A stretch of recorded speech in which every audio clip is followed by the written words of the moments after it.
Faire bonne figure. Bonne ou mauvaise idée?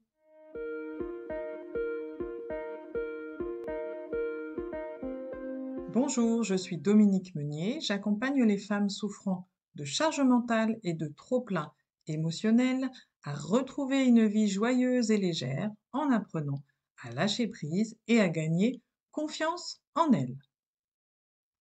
Alors effectivement, il y a des jours où nous revêtons notre masque de «je vais bien, tout va bien» pour faire bonne figure. Est-ce que ça vous parle? Et parfois, c'est tous les jours, tout au long de l'année, pendant plusieurs années. Faire bonne figure signifie se montrer sous son meilleur jour, paraître de bonne humeur en public, même si ça ne va pas très bien. Faire bonne figure n'est pas du registre de l'automotivation ou de la méthode Coué, genre «Allez go, tout va bien, je souris à la vie, même s'il pleut dehors et que je me sens fatiguée». Non. Faire bonne figure signifie être littéralement coupé en deux. Jouer un personnage social adapté qui au fond est brisé, inquiet, endolori, angoissé, proche du chaos interne. Il n'y a qu'à lire sur les forums. Depuis 4 ans, je fais semblant. Impossible de dire que ça va mal. J'ai toujours le sourire d'ailleurs. Autre témoignage. Ma mère me pose régulièrement la question: ça va? Et moi je réponds machinalement: bah oui. Dernier témoignage. Je fais comme si tout allait bien, mais je me sens si mal. Alors pourquoi faire bonne figure?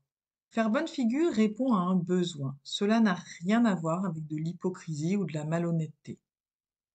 Faire comme si tout allait bien, c'est essayer de se convaincre que tout va bien ou que tout va s'arranger. C'est mettre à distance une problématique de peur qu'elle explose trop violemment. C'est donc différer, c'est prendre le temps, c'est temporiser pour ne pas s'écrouler totalement. Et on peut se demander du coup, qui protège-t-on lorsque nous faisons bonne figure? Trop douloureux d'accepter cette rupture? Trop triste de vivre ce deuil? Trop inquiétant d'aller enfin chez le médecin? Nous nous protégeons de nous-mêmes pour nous éviter de sentir la réalité de ce qu'il se passe et pour ne pas avoir à l'affronter. Et nous protégeons les autres, proches, entourage, famille, amis. Ne pas lâcher, ne pas dire, ne pas tomber pour ne pas prendre le risque d'être jugée, d'être incomprise, d'être vulnérable, d'être moins aimée, d'être quittée, d'être rejetée, d'être seule. Alors oui, faire bonne figure peut être une bonne idée. Ça aide sans doute à gérer une première période de déni. Le déni, ce processus utile qui aide, qui protège et qui permet de supporter l'insupportable. Jusqu'au jour où, au bout d'un moment, plus ou moins long selon les sensibilités, les parcours, les expériences, il devient insupportable de faire bonne figure. La nécessité de craquer apparaît plus forte que tout. La douleur, la tristesse, le vide, la peur, la souffrance, la solitude, l'abandon sont alors autorisés à s'exprimer. Sentir et enfin lâcher prise pour retrouver le chemin de l'authenticité de soi et de ses émotions.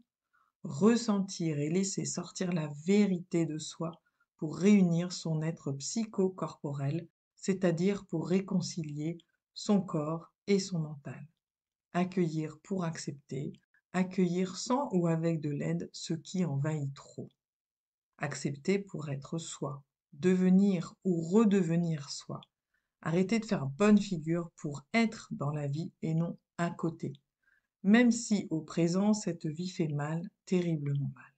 Arrêter de faire bonne figure pour s'aimer, prendre soin de soi réellement, accepter l'ici et le maintenant pour avancer vers plus de lumière, de positif et de joie. Je vous remercie pour votre écoute. Si ce podcast vous a plu, n'hésitez pas à liker, à partager ou à commenter. N'oubliez pas également de vous abonner à ma chaîne. Je vous dis à bientôt pour de nouveaux podcasts.